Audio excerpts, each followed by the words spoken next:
पहिला दिवस घटस्थापना, आता 9 दिवस देवीचं जागर होईल आणि संपूर्ण महाराष्ट्रात देशभरामध्ये एक नवरात्रीचा उत्साह जाणवतो। पहिल्याच दिवशी आज आपण पाहिलं की धर्मवीर आनंद दिघे साहेबांनी जो टेंबी नाक्याचा देवीचा उत्सव सुरू केला, तो ती परंपरा आपली संस्कृती जोपासण्याचं, त्याच्यात वाढ करण्याचं काम दिघे साहेबांच्या कार्यकर्त्यांनी केलं आणि आज आपण आजच्या दिवसाची तमाम ठाणेकर आतुरतेने वाट पाहत असतात, कारण आगमनाची मिरवणूक एवढी भव्य दिव्य असते की या मिरवणुकीत कुणालाही बोलवावं लागत नाही। जे ढोल ताशे जी वाद्य आहेत ती कायम ते आपसूक येतात।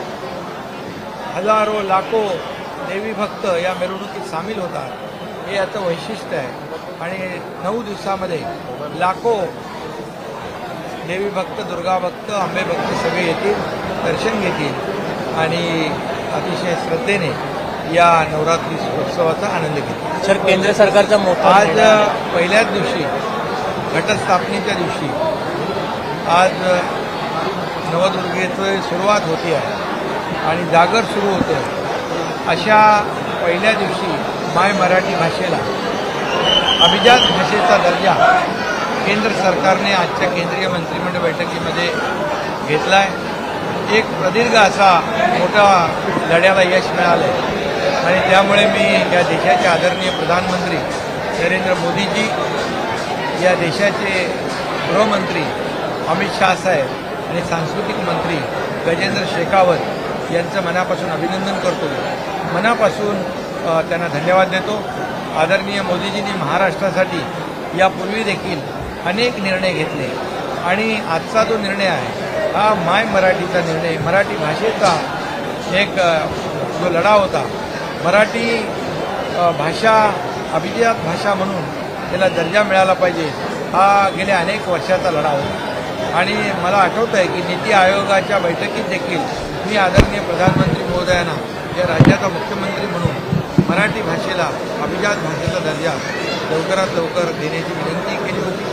अनेक असे निर्णय त्यांनी घेतले आणि त्याच्यामध्ये सगळ्यात महत्त्वाचा निर्णय आज आमच्या मराठी भाषेचा, एक जिव्हाळ्याचा, मराठी माणसाचा आणि खऱ्या अर्थाने महाराष्ट्रासाठी आज एक ऐतिहासिक दिवस आहे आणि म्हणून या घटस्थापनेच्या पहिल्या दिवशी ऐतिहासिक हा निर्णय झालेला आहे। आणि खऱ्या अर्थाने मराठी भाषेबद्दल मी काय सांगावं, मराठी भाषा आपल्या अमृतावरी गोड म्हणतो आपण, मराठी भाषाने अमृताची पैज लावली, मराठी भाषा जिंके आणि म्हणून अशा या निर्णयामुळे मराठी राज्याने महाराष्ट्राने देखील जगभरातले मराठी लोक महाराष्ट्रामध्ये आले पाहिजे यासाठी विश्व मराठी साहित्य संमेलन देखील आयोजित केलं। त्यामुळे मराठी भाषेला किती महत्त्व, मराठी भाषेला आपण दर्जा मिळावा म्हणून सातत्याने त्याचा पाठपुरावा करत होतो आणि आज तो ऐतिहासिक दिवस उजाडला आहे।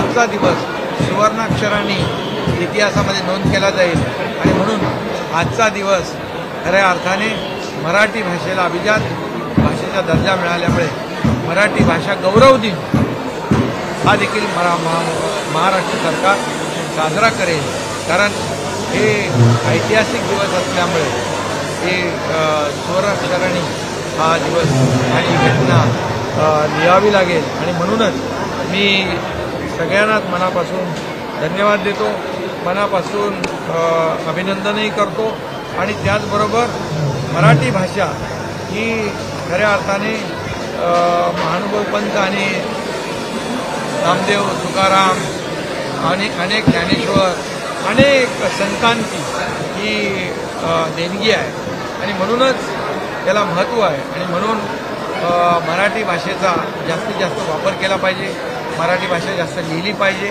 मराठी भाषा व्यवहारात आणली पाहिजे, मराठी भाषेमध्ये जास्त बोललं पाहिजे आणि म्हणून मराठी भाषा अतिशय मोठी प्रगल्भ आहे, हिला अजून प्रगल्भ करण्याचं काम मराठी भाषिक करतील। आता ही भाषा 7 समुद्रापलीकडे गेली, आता या निर्णयामुळे मला आठवतं आहे की मराठी भाषिक जिथं तिथं राहतात तिथं मराठी भाषेचा प्रचार आणि प्रसार करतात, मराठी सण उत्सव साजरे करतात, अगदी गणेशोत्सव, शिवजयंती, नवरात्रोत्सव जगभरामध्ये साजरे होतात आणि आजच्या या निर्णयामुळे खऱ्या अर्थाने 7 समुद्रापलीकडे पोहोचलेल्या या भाषेचा आणखी वेग वाढेल. वेगाने अतिशय सगळीकडे जगभरामध्ये मराठी भाषा पोहोचेल, मराठी भाषेचा उदो होईल. आणि म्हणून हा दिवस आमच्यासाठी, तमाम महाराष्ट्रासाठी एक गौरवाचा, अभिमानाचा दिवस आहे. आणि नवदुर्गेच्या आगमन प्रसंगी घटस्थापनेच्या दिवशी हा निर्णय होणं म्हणजे दुधामध्ये साखर अशा प्रकारचा झालेला आहे. आणि म्हणून मी पुन्हा एकदा या देशाचे आदरणीय लोकप्रिय प्रधानमंत्री नरेंद्र मोदीजी, गृहमंत्री अमित शाह आणि जो आपले गजेंद्र शेखावत यांचं मनापासून पुन्हा एकदा अभिनंदन करतो आणि त्यांना खूप खूप शुभेच्छा देतो. सर, पंतप्रधानांचा दौरा आहे.